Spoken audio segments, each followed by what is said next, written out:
I'm thinking 999, because that's like... There's... there were cabins on the ship, right? Oh, are you kidding me? Is that what this is? Okay, this is kind of cool. A loud noise startled Iba awake and her eyes snapped open. What the? I've played 999 enough to recognize that background noise and that text. As they adjusted to the light, she realized she didn't recognize her surroundings. Yep, 999. The crack, Iba's head connected to something metal. She rolled over and threw out her hand to steady herself, but she found herself groping in empty air. What? Whoa! Okay. Honestly, I'm kind of excited I want to play this. Her balance lost, and her still fuzzy mind struggling to understand what was going on, Iba tumbled down to the cold gray floor. Ouch! God damn it! What the hell? And I was thinking, like, third class cabin. I'm like, there's no cabins in this game. The only thing I could think of was 999, but I was like, I mean, it's the same developer, yeah, but, like, surely it wouldn't be a reference to 999, right? Well, it is. She finally understood where she fell from. Bed? A 3-bed bunk bed. She fell from the top bunk. I fell pretty far. That really hurt. Her shoulders, knees, and back were in pain, but her head got the worst of it. Damn, my eyesight's kind of blurry. Must have hit my head. No, wait, that's not it. There's a vibration coming from the floor. The whole room was shaking. An earthquake? But it's shaking too fast for that. Iba didn't know what could be causing it. Anyway... Iba brushed her body off and stood. She slowly looked around. Yep, this is very familiar. She whispered. Where am I? Iba stood in a room so unfamiliar to her, nearly made her forget the pain in her body. Eventually, the shaking subsided. Wait, it stopped? A strange silence started to fill the room.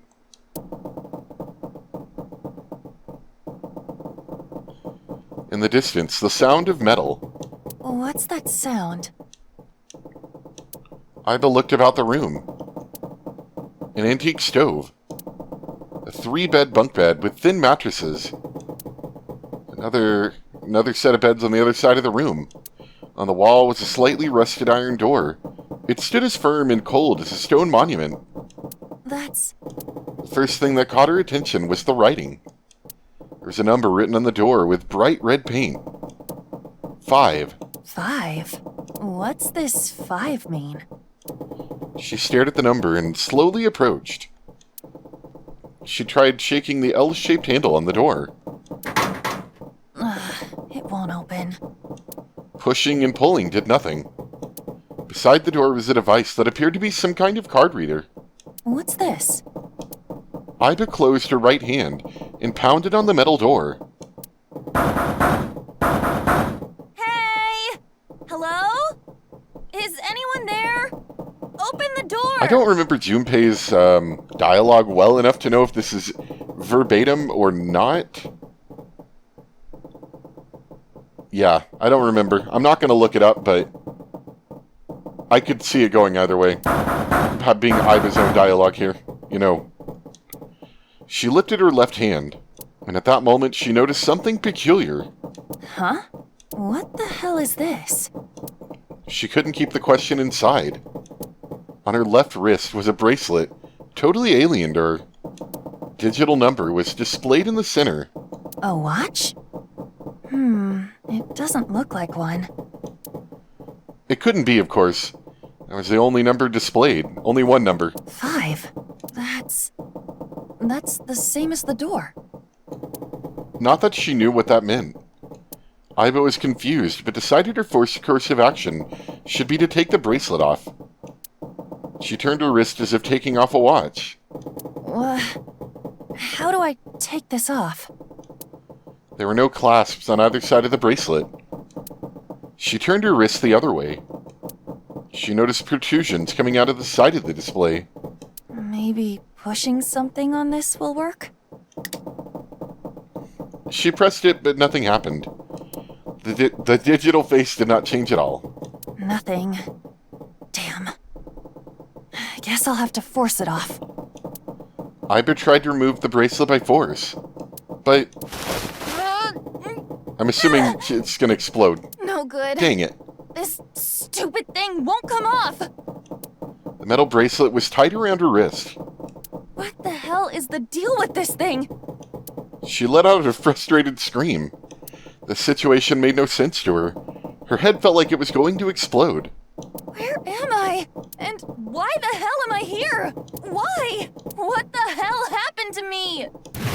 That is verbatim lines. I know that is for sure. I remember those lines. A sharp pain in her head caused her to lift her vision. Oh. She discovered a window opposite to the door. This is... It was similar in style to those found on ships. Hold on. Am I on a ship? She slowly walked up to the window. Outside was pitch darkness. I can't see anything. If only it wasn't so dark outside. She squinted into the dark. In the next moment... Huh? What the? You gotta be kidding me! What the hell is going on here? The window shattered. Water started pouring into the room. What the hell? God damn it! Iva shouted and turned around. She charged to the door. Hey! Anyone? Is anyone there? Come on! If you're there, say something! No answer. The water was rising quickly. It sloshed around her knees. It's not stopping. Not good. Not good at all. I need to find a way out. And fast. Iva wiped the sweat from her brow and looked around the room. And then I remember, I'm like, oh, this isn't Junpei. I'm not playing 999. This is Iva, but still, it's funny. 6 minutes, one person, five door. Upon waking up, Iva realizes she's on a strange ship. Solve the mysteries and escape from the third-class cabin. Oh, and this is such good music too. I'm glad they put this in here. Despite whatever time it might have taken. Ah, and we've got a 6-minute timer. Okay, so it is different. The note on the bulletin board. Yeah, we definitely need that one. There are red and blue triangles on the note. Below is a right-facing arrow, pointing to something red and something blue. It's a picture frame on the shelf. An old picture frame. There's a picture of a ship in it. There's screws keeping the back on. Alright. Clue list. Alright, so I need the screwdriver. And can't do anything with that yet. Seek a way out. No timies, so just gotta be careful with our time usage. Time wasn't a thing in the first game. I can't bring myself to call this a bed. It feels like a board with a sheet on it. Piece of paper under the pillow. The note under the pillow. Yeah, so they've simplified the game a little bit, but, you know, it's still, as a reference, it's fun. On it's a blue shape and a red shape. Below is an arrow pointing right, pointing to something red and something blue. Okay, so the door's not going to give me anything. The mirror, I think, will give us that cutscene. Oh, yeah, we need the key as well. I should probably hold on to this key. And then there's like the backstory cutscene. Iva tries to leave, but something stops her. The person in the mirror was not herself. What's up with my face? Look at that beautiful reflection. She whispered to herself. I look like a zombie. What happened? Man, what the hell happened to me? How did I end up here? I was solving a case. I synced. And okay, so this does diverge a little bit. They're having it, how she got out of our regular AI, the Somnium Files world into here. And at that moment, a memory came back. It was the last memory before Iva woke up in the room. Was it a warm summer night? She got home a little past 12. Iva ran up the stairs to open the door to her room, room 201. Iba's home, a modest studio apartment, one that 63,000 yen in rent could buy. She first moved to the studio when she started college. It had been 3 years and 7 months since then. I'm back. Not like anyone will respond. As she entered the room, she pressed the switch on the wall. The ceiling lights flickered and emitted a dull white light. Man, work was rough today. She was familiar with the scene in front of her. In the corner of the room were magazines and dust-covered college textbooks. CD cases scattered around, jeans and t-shirts left on the floor. But this time, something was different.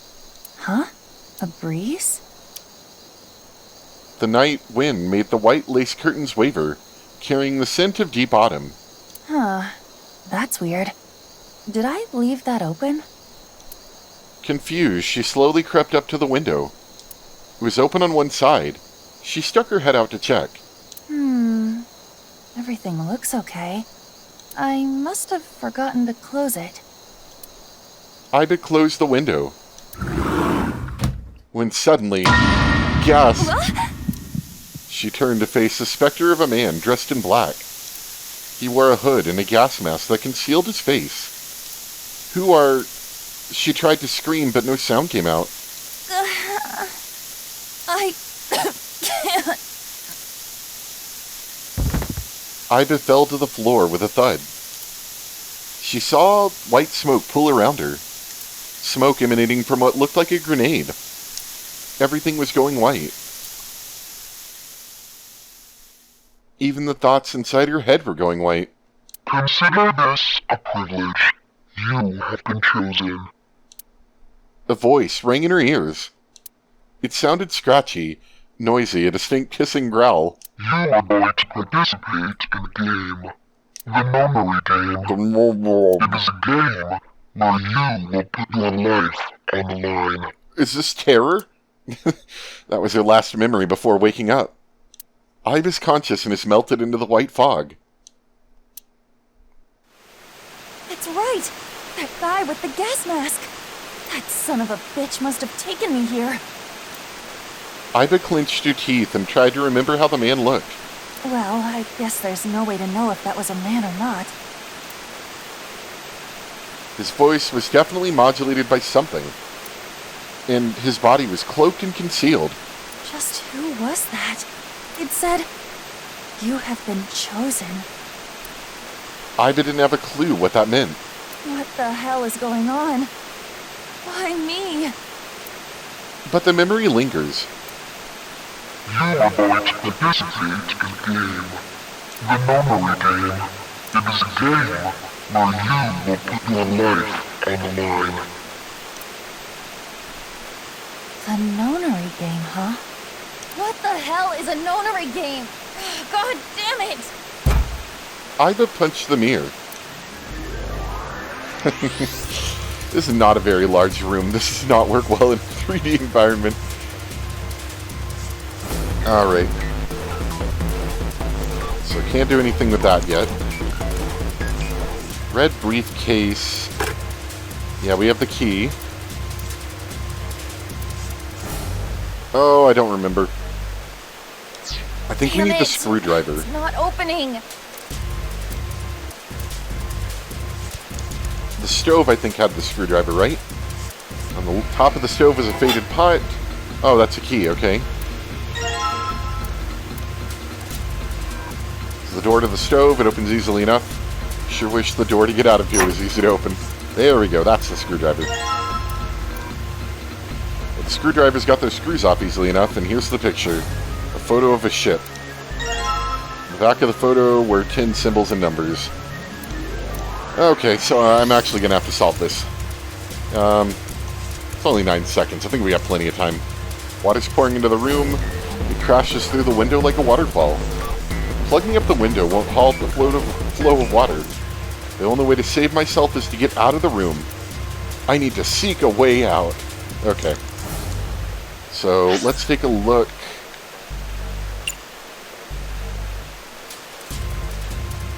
Alright. I'm going to take a photo of this so I can reference this.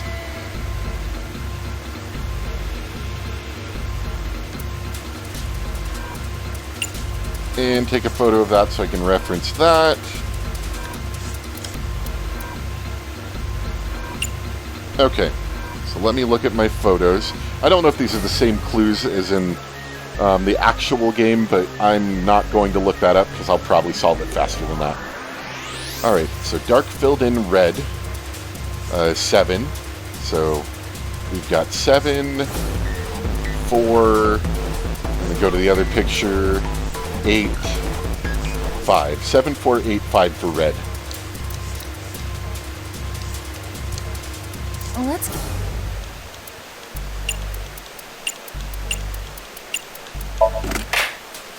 All right, it's unlocked! And we got our key cards. And let's take a look for the blue one. Oh, I probably should have looked at... I didn't take a picture of the other thing. Damn it! Okay, let's look at the cruise liner picture. Okay, so for blue, that is 0, 2, 6, 3. 0, 2, 6, 3.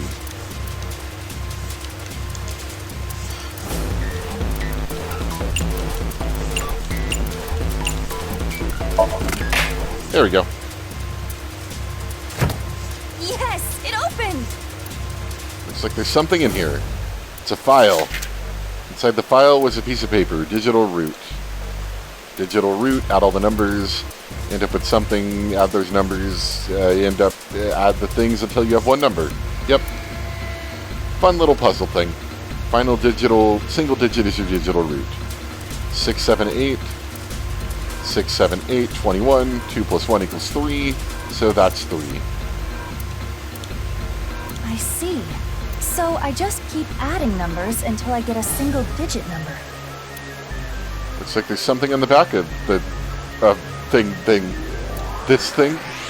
I guess they didn't do a whole lot of proofreading on this, considering it's a bonus thing. A stack of key cards. Number written on each card.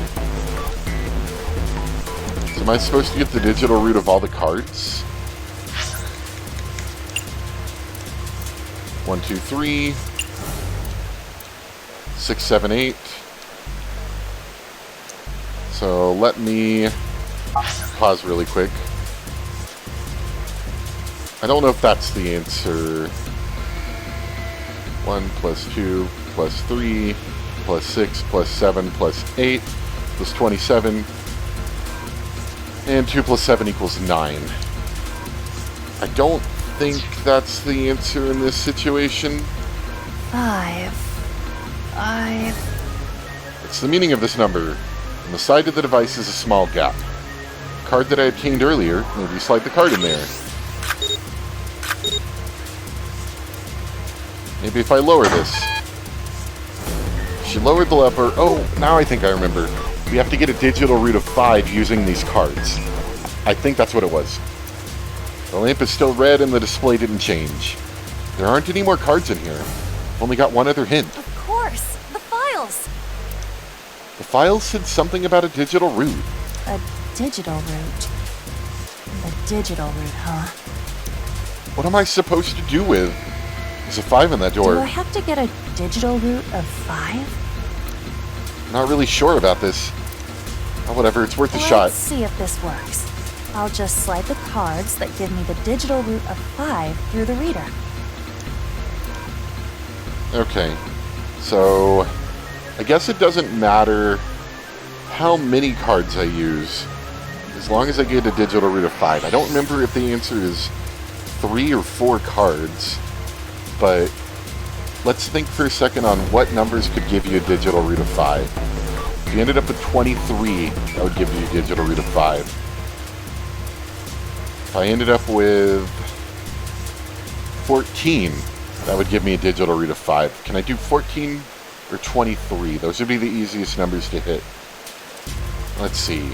8 plus 6. 8 plus 6 is 14. Would that work?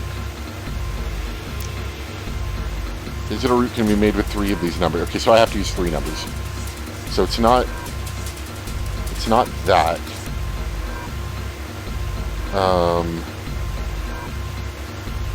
3 plus 2 plus, not 6, plus 8, that's 13.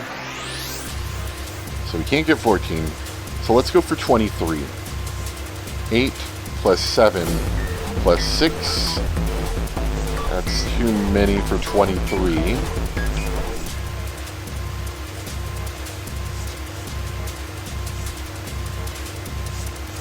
Let's go back to 14. 3 plus 2 plus 8. 3 plus 7 plus 6. That's 16. 1 plus 6 plus 7 is 14. Okay. 1, 6, and 7.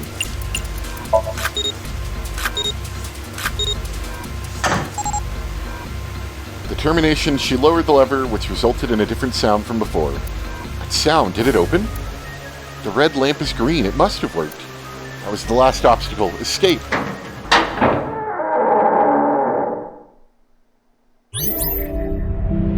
You did it.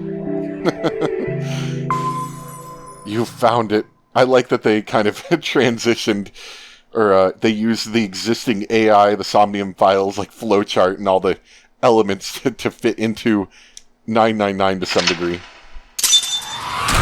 Posing it as like a mental lock, which is kind of funny. Awaken.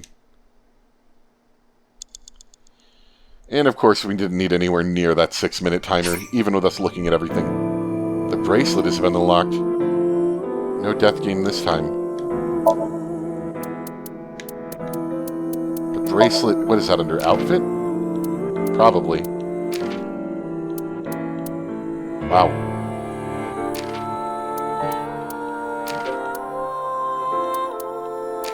Oh, we had a K head there, I just realized. That's kind of cool.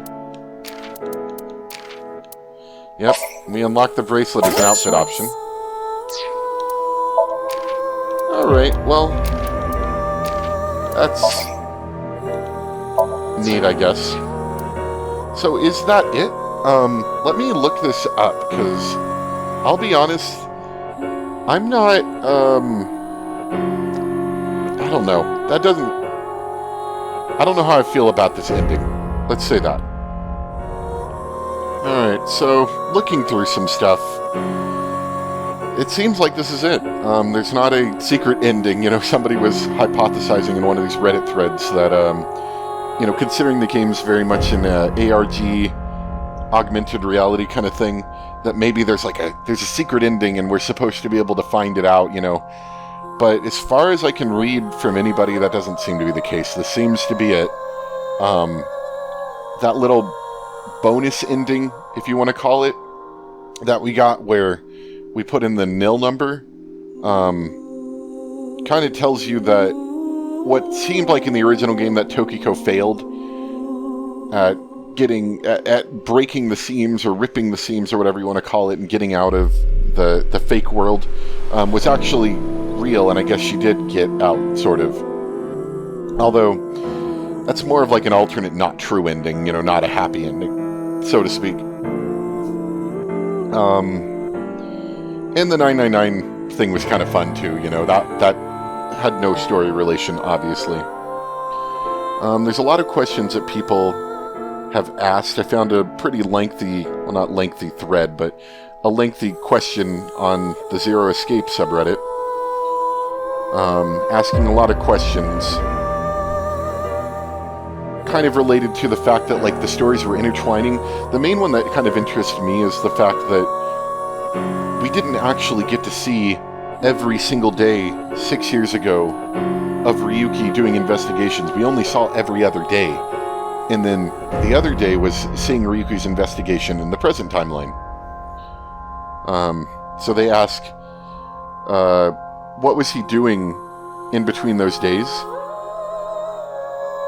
You know, that we didn't see. And they're saying he's probably still investigating. But he just didn't find anything on those days. Which I guess is kind of an answer.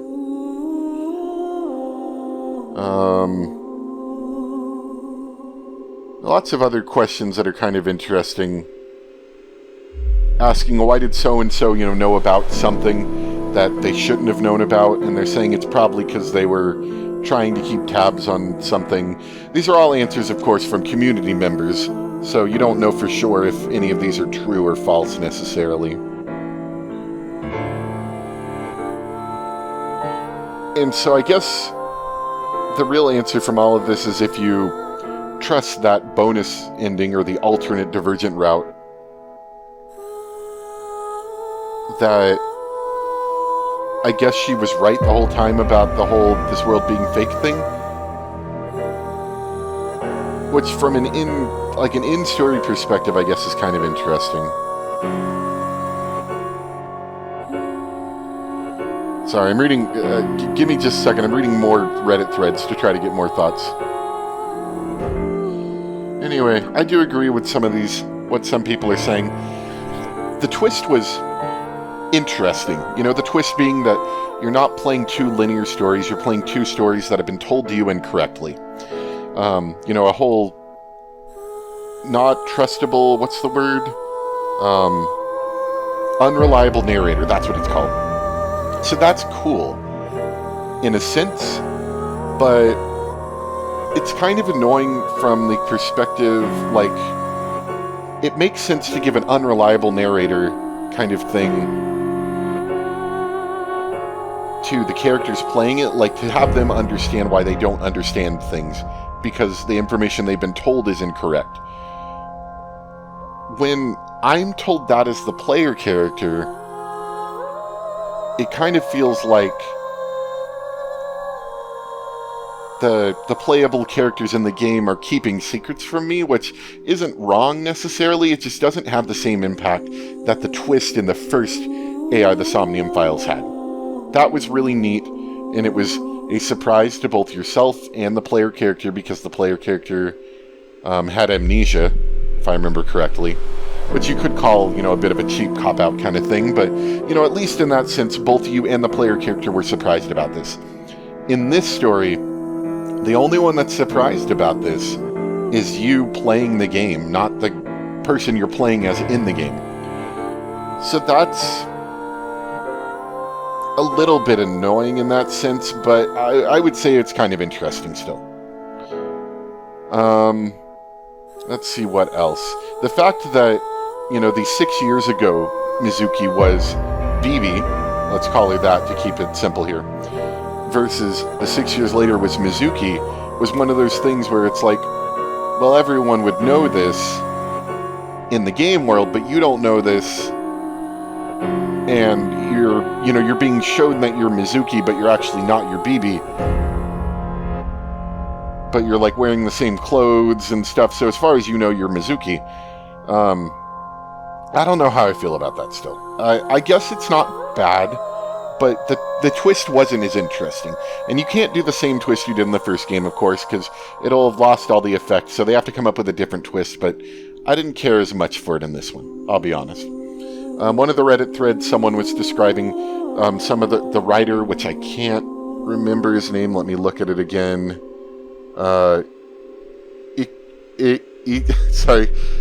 Ichi Koshi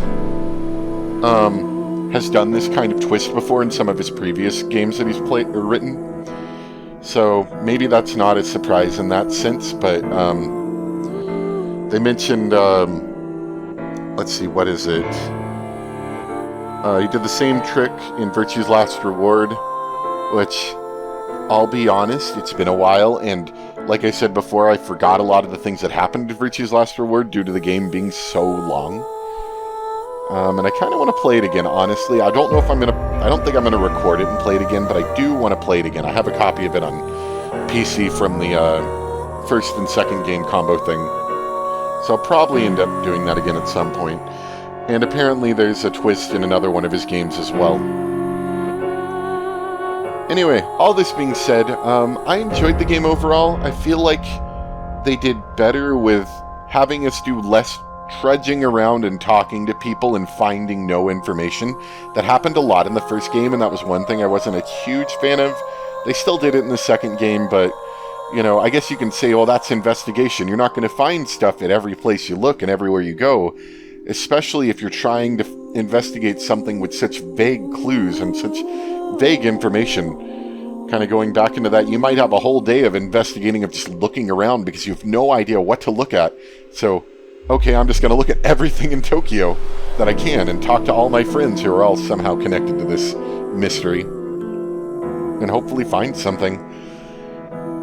So I guess in that sense, it would make sense that you would do a lot of walking around talking to people and finding nothing out, but it's not fun from a gameplay perspective, so I'm glad they toned that down a little bit. As far as I remember, there's less of that in the second game. But I don't know. It feels like a lot of the Ryuki stuff. Ryuki never found out anything, at least from our original linear playthrough. Ryuki found out almost nothing related to the thing other than the Dahlia boat thing.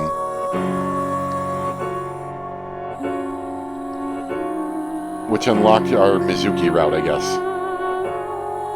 I think that's what it was.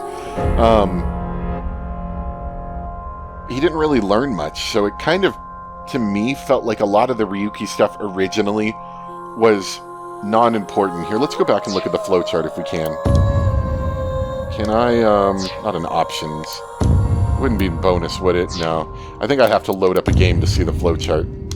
So we'll load up our manual save. Ignore the very low frame rate, please. Thank you. Like I said, I didn't expect to be playing this long. So let's take a look at that flowchart again, see if we can figure anything out. Let's go... Yeah, switch the flowchart back to the original.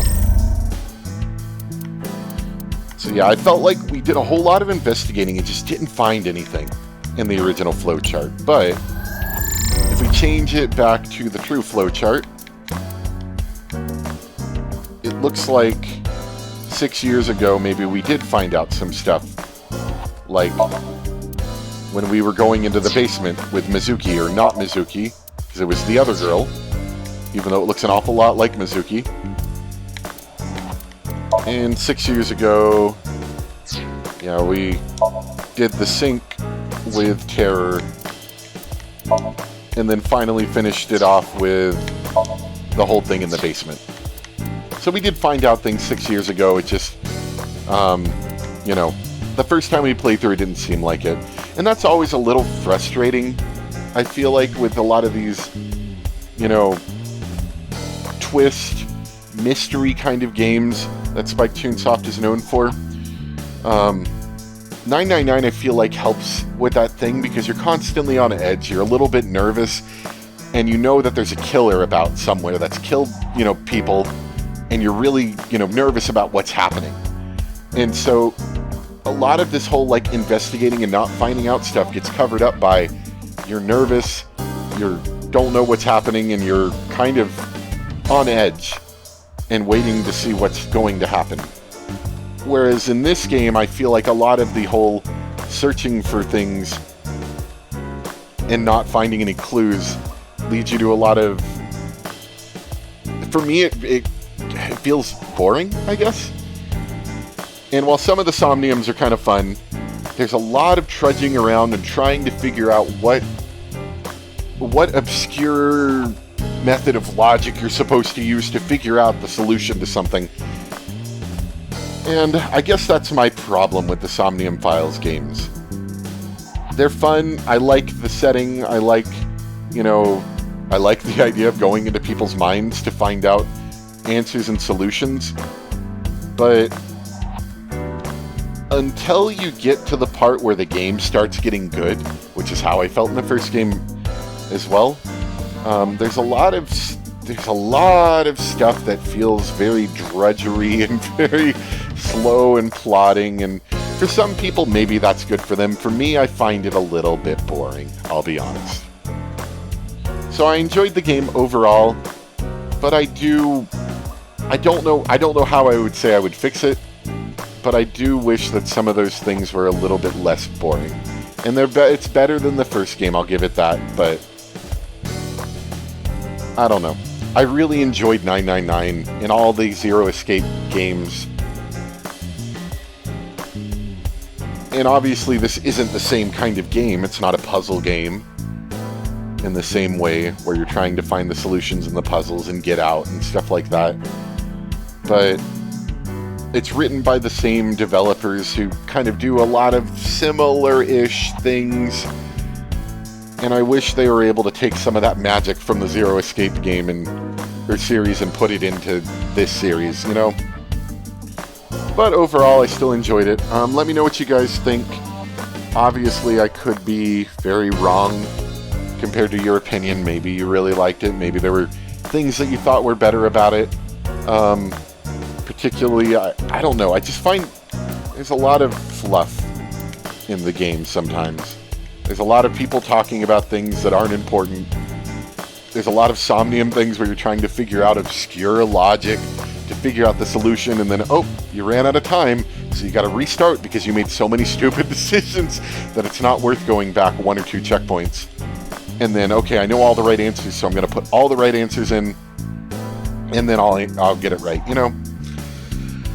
That's my problem with the series. It's not a bad series, but it feels like there's a lot of things that could be ironed out and made better. I do like the scenario, like the game settings and a lot of the topics it goes into, you know, time travel, timelines, that kind of stuff is all super fun and I really like it. I guess I'm just, you know, I'm looking for my 999 fix, if that makes sense. And this obviously isn't it, but it's not trying to be it, I don't think. Anyway, that's going to be all for today. But I hope you guys enjoyed. Thanks for watching. If there is something I missed, please let me know. I don't think there's truly anything else. But, you know, I know this was a pretty long epilogue kind of thing, so hope you guys enjoyed. I definitely did like the 999 tribute, because, like I said, I'm looking for more 999 stuff, so just having a 999 tribute was kind of fun, even if it was a very simple thing. But then again, that first cabin is a very simple puzzle. So anyway, thanks for watching, guys, and I will see you next time. Definitely I want to do something else. I have some ideas, but if anyone wants to see something, preferably something that's not super ridiculously long, you know, under 25 hours, that would be great. But anyway, I'll see you guys next time. Bye.